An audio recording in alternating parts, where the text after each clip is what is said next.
So sa second floor po sila nagpa-practice, ako po first floor. Hindi ko po alam na may ginagawa na po pala sila. Pumasok po yung jowa ni Kix sa bahay. And then nakita niya po na magkapatong na po silang dalawa. Oh my goodness!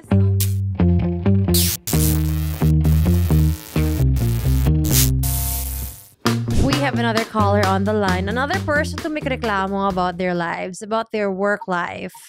Sometimes, we've been reading so many messages on Facebook, and the reason why we can't entertain everyone is because sometimes I wonder, baka siya yung problema? Baka siya yung toxic?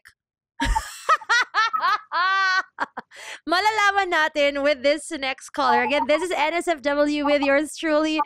My name is Shai, saying hi, and I am ready to listen to the rant, the rave, the anger, the concern of our next caller. Say hi!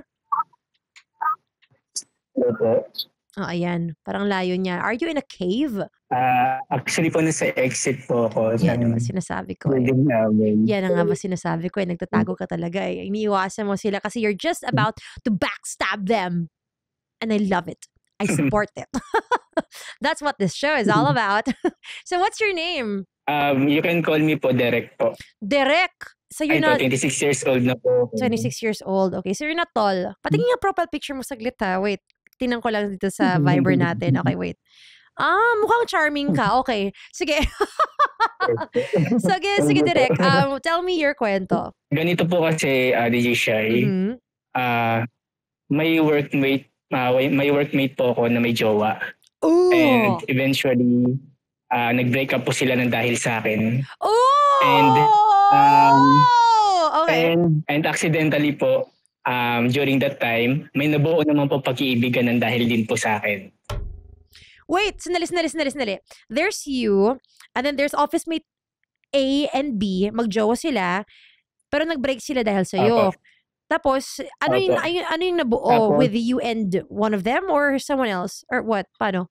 May someone else rin po na may nabuo, parang nagjowa din po sila ng dahil po sa akin. So si C at si D naman to? Opo. Okay. 4 different people and then there's you. Okay. So ganito po kasi, yung background ko po muna, I'm actually currently working as a content producer po sa isang media company. Okay. And syempre hindi ko na po papangalanan.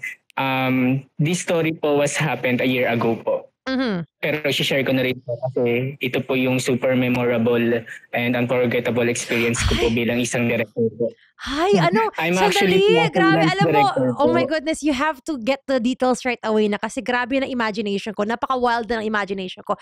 Ibang level na ng NSFW tong imagination ko kasi sabi mo, you're a content producer, and then you're a director, I'm assuming kasi direct pangalan mo, and then yung office mates mo na may love story nagaganap. So, my mind is getting dirtier by the minute. So, please, linawin mo na yung kwento. Go. Last year po kasi, bago po pumasok dito sa parent company po, isa po akong work pa.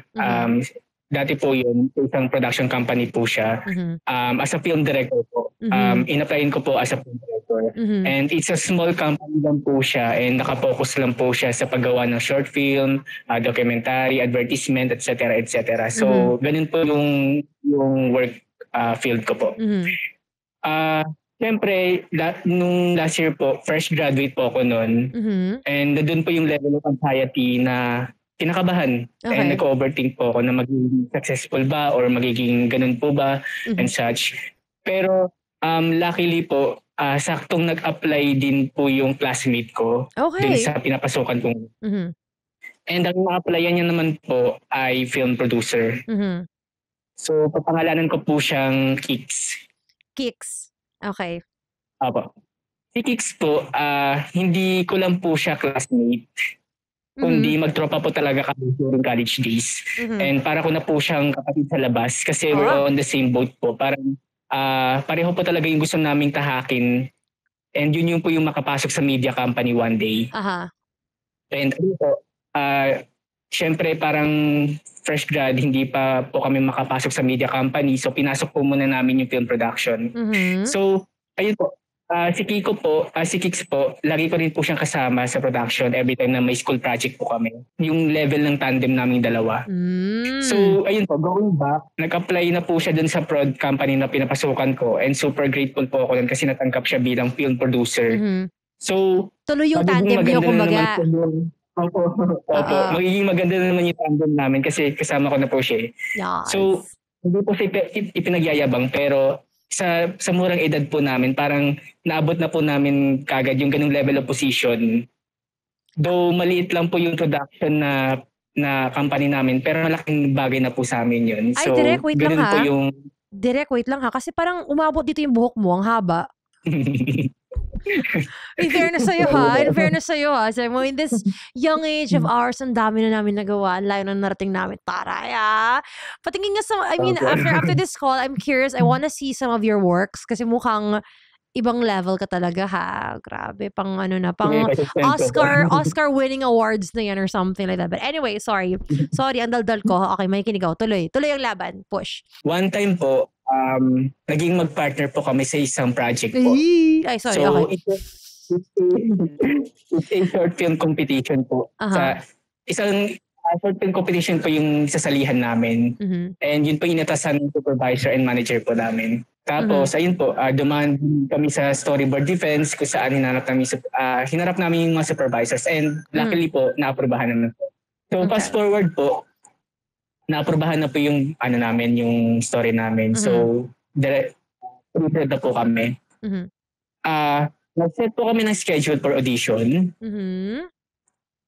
Para po dun sa mga cast po. Okay. Sa cast na pinagaganap sa film namin. Yeah. So, ayun. Kami pong dalawa ni Kix yung umupo dun sa harapan para i-screen po yung mga applicants. Pero, ayun po, sa dinami-rami po ng mga nag-apply po, wala po kaming nahanap na mas fit po dun sa role na hinahanap namin. Okay. Sa cast na hinahanap. Excited talaga ako para pumasok na si A, B, C at D. Pero sige, push. Okay. Wala po kami nahanap nun. And then si Kix po kasi, may itsura po kasi siya. So trinay ko po siyang pag-applyan. Ayan na naman tayo sa may itsura eh. Kasi pa ako may itsura rin naman ah. So, pag sasabihin niyo ako na may itsura tong friend ko, promise.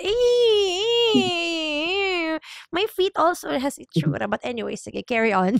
So, pogi naman to si Kix. So, you told him, hey, you might wanna try to audition. Okay, sige. Ay, yung story po namin, BL po siya. Ha? LGBT. May nahanap na akong partner. Sorry, I didn't catch that. LGBT po. LGBT yung kwento nyo. Opo. Okay, gotcha. May nahanap na po kaming isang partner, pero may nahanap na po kaming isang tao para gumanap doon. Tapos kulang na lang po namin is yung main actor para makompleto na po yung partner. So, nung habang pinapanood ko po siya, yung parang may kilig po talaga. Yung chemistry may nila. Po talaga. The spark, the chemistry. Okay. Opo. Ayun po. Si Kix na po yung kinuha ko bilang actor, pero bumaba na po siya bilang producer. Okay. Pero may pumalit naman po. Ganun po. Hindi ko po alam na si Kix ay may jowa po. Okay. Lalaki din po. Okay. So, okay. Wait, sorry. It's just sinking in. Okay. Wait, napaka-late reaction ko dun. Okay. Game. Balik si Kix po ay isang bi po. Pero ayun po. Nung kumpleto na po yung namin, yung crew namin and yung cast, nagpaalam po ako sa jowa niya. Kay Kix, jowa ni Kix, na ayun nga, may mga kissing scene na magaganap, na may kissing scene na naman po yung pinaka-crucial. Sabi ko na nga ba talaga, you're that kind of director eh. Pang ka, pang ayoko na nga. Sorry, okay, game. And then pumayag naman po yung jowa niya. So ayun na po, nag-practice na po kami para po magkaroon na po talaga ng tunay na chemistry. Ngayon po, one day po, nag-set po ako ng schedule para po magkaroon ng practice. Para po mas lumalim pa yung connection nilang dalawa ni Kix. Pati po yung gaganap. Siguro pangalanan ko na lang po na Odin. Wait, sandali. I need to write down my notes. So si Odin yung isang na-cast niyo. Opo. Odin. Tapos kapartner niya sa show, sa whatever, is si Kiko. Si Kix. Opo. Okay, sige. Opo, Kiko Porky. Ayun, okay. Tapos si Kix, may jowa na lalaki. Opo. Okay. Kasi yun po, magkakasama po kami nun. Ako, director, si Kix, si Odin, pati po yung researcher namin. Okay. Second floor po kasi yung bahay nila. Mm-hmm. So sa second floor po sila nagpa-practice, ako po first floor. Mm-hmm. Hindi ko po alam na may ginagawa na po pala sila. May ginagawa na sila. Palakpakan. Ganito po kasi, pinapractice ko lang po sila ng kissing scene. Nakasama po ako. Okay, I'm sorry. I'm jumping the gun. I'm stopping. Okay. Shy focus. Pero kasama po ako nun. Okay. Kasama po ako nun. Nung nabatuan na po sila ng lines, wala na po ako nun. Okay. Kasi nasa baba po ako, sa first floor po ako nun, nag po ng mga meetings. Okay. Hindi ko po alam na may nagaganap na po palang kababalagan other than sa kissing scene. Kissing pa rin daw kasi yun. Lips lang bang dapat i-kiss nila? Ano ba? Oh my goodness, the chaos. Okay, so the next day? Kasi yun po, next day po.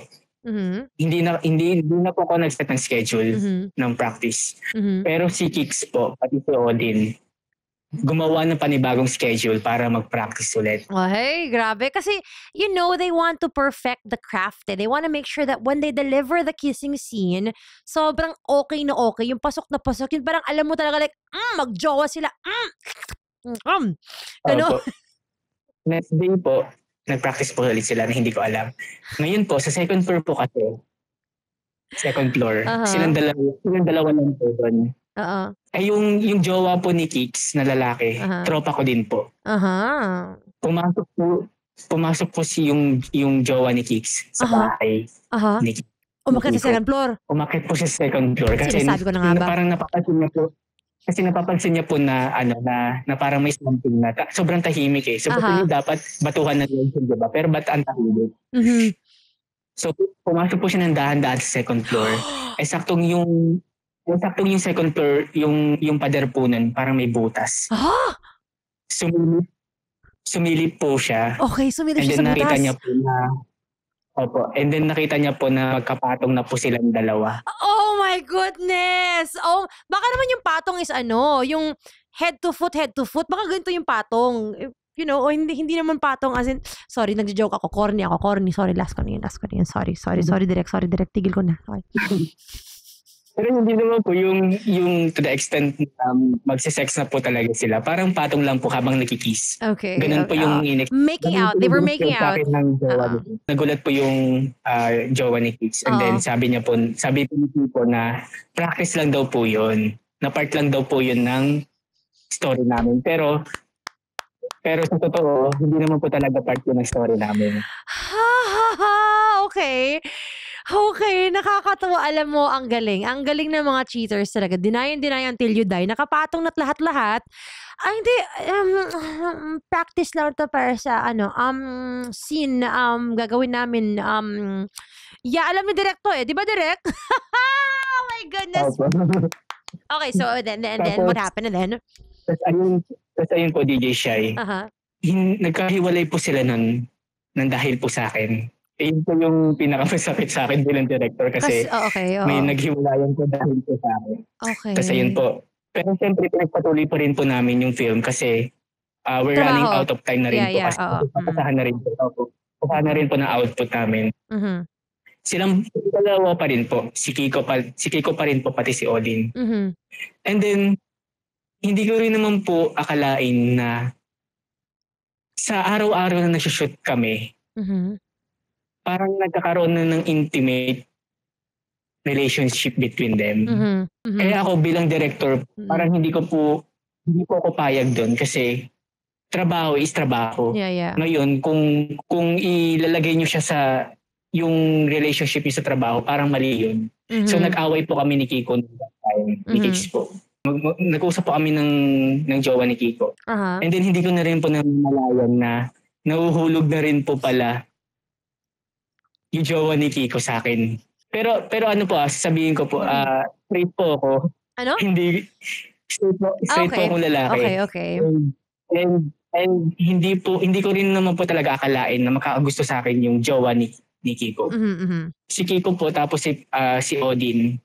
Natapos na po yung film namin, and then napasa na po namin.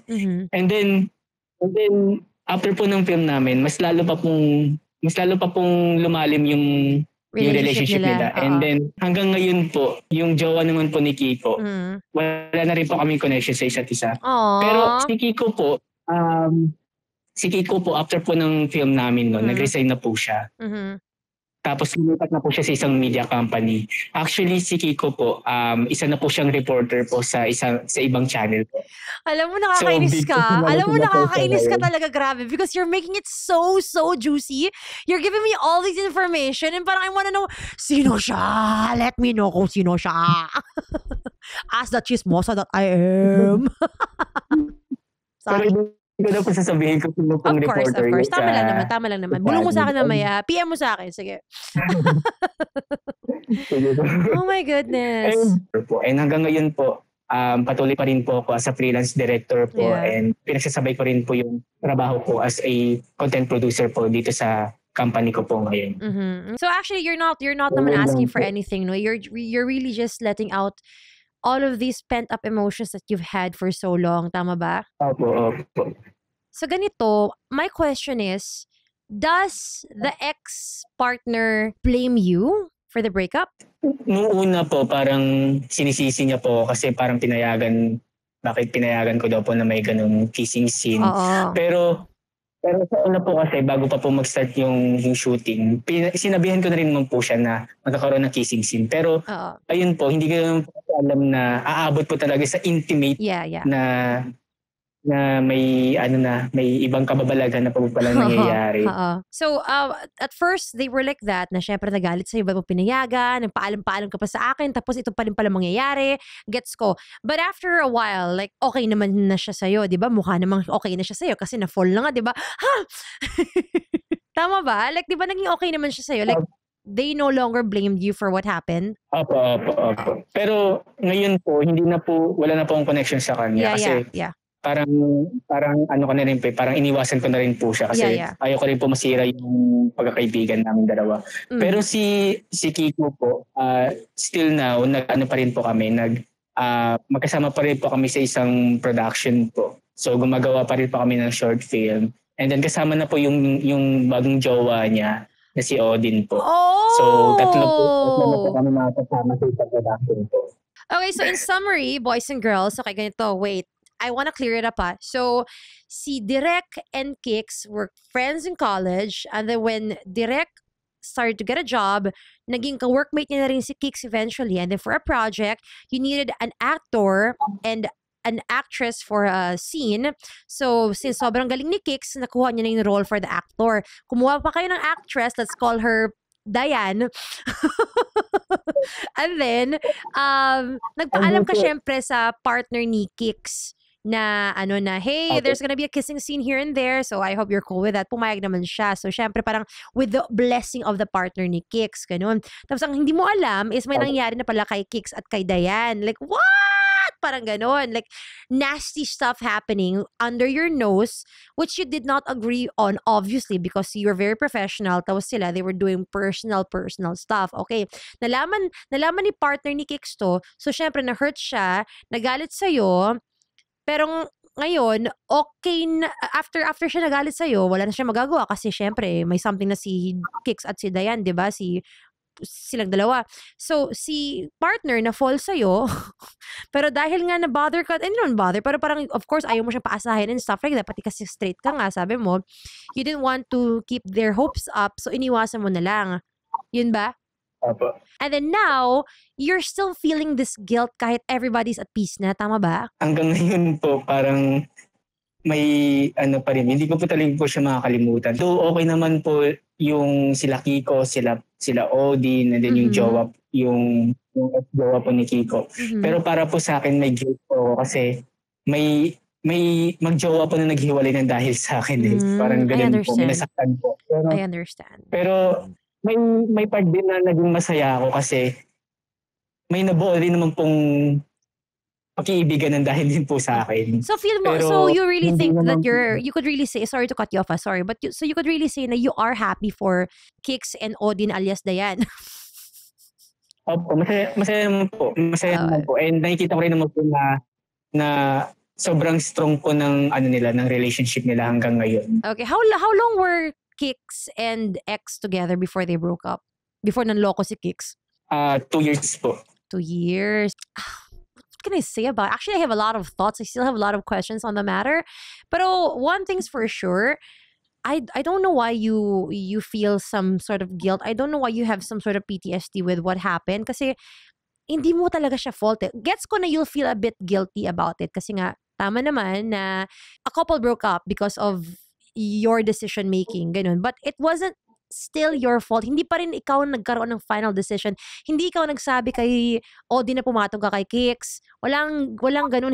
Wala kang sinabi na lokohin mo yung jowa mo. Wala kang sinabing ganun. So I don't know why you put so much weight on yourself when you are in no way at fault for the breakup to begin with. Everything was their decision. All the things that happened was because of them making a wrong call, falling for each other. I mean, putting aside that they're happy right now. Congrats, good for them. And also, of course, to the ex, buti okay na siya. But putting that aside, it has nothing to do with you because you were just doing your job. You did not tell them to go upstairs on the second floor and make out and be on top of each other. You didn't tell them to fall in love. Walang ganun. And of course, Kix should be responsible enough for his own actions, should be responsible for his own hormones and his own private parts. My goodness. Wala kang kasalanan, be. Wala kang fault at all, di ba? I don't need to know who they are, honestly. I don't need to know who they are. But again, when people make decisions like that, it's on them. They have no one else to blame but themselves.